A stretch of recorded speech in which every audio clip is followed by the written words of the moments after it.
سلام رفقای گلم، من سمانه هستم و اومدم با یک پروژه جدید. اگه یادتون باشه این بالکن رو ما دیزاینش کردیم، مشتریمون بسیار خوشش اومده و راضی هستش و دوست داره بالکن و اتاق خوابش هم دوباره ما براش دیزاین کنیم. بریم ببینیم که چی هست و به چی تبدیل میشه.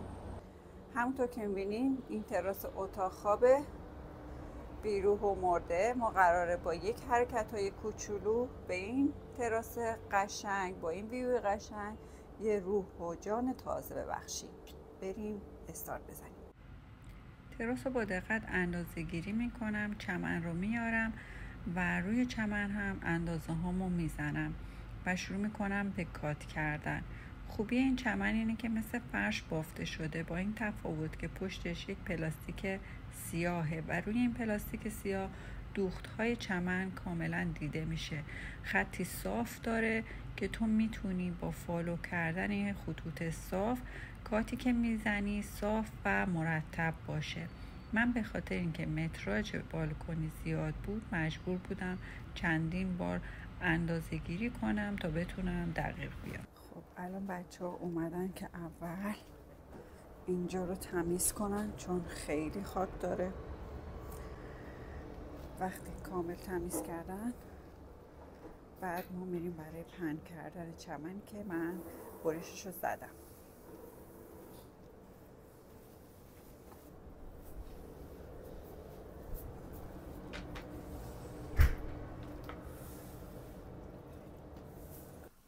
یکی ضربتی و سرعتی این دو نفری اومدن که تون همه جا رو تمیز کنن، شیشه ها رو که زود کار پیش بره.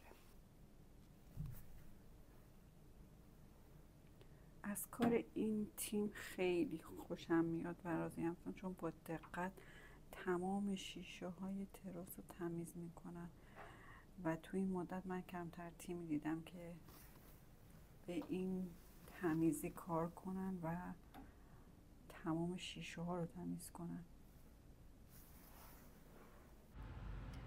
وقتی تراس کاملا خوش شد این پسر نازنین به من کمک کرد که من چمن رو بیارم روی تراس و شروع کنم به چمن رو از اون خوابی که گرفته بهش حالت دادن. فرق بین اون قسمتی که من ریشه هاشو تکون دادم حرکت کنه به سمت بالا خوابش دیده بشه با این قسمت اینطوریه. این شکلی کاملا طبیعی دیده میشه ولی این شکلی نه. بنابراین باید کارم رو ادامه بدم. دوباره شروع میکنم به کارم ادامه دادن ولی واقعا خسته کننده است. هم مچ دستم درد گرفت هم شونام. استراحت هم میکنم. هوام بسیار گرمه ولی فایده نداره، باید کارم رو تموم کنم. تمام تلاشم میکنم و تمومش میکنم.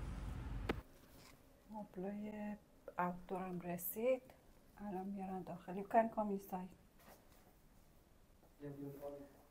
Yes, just remove your shoes.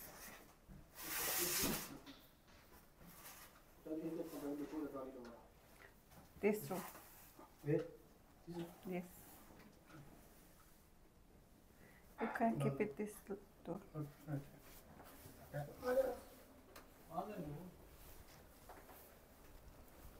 Here.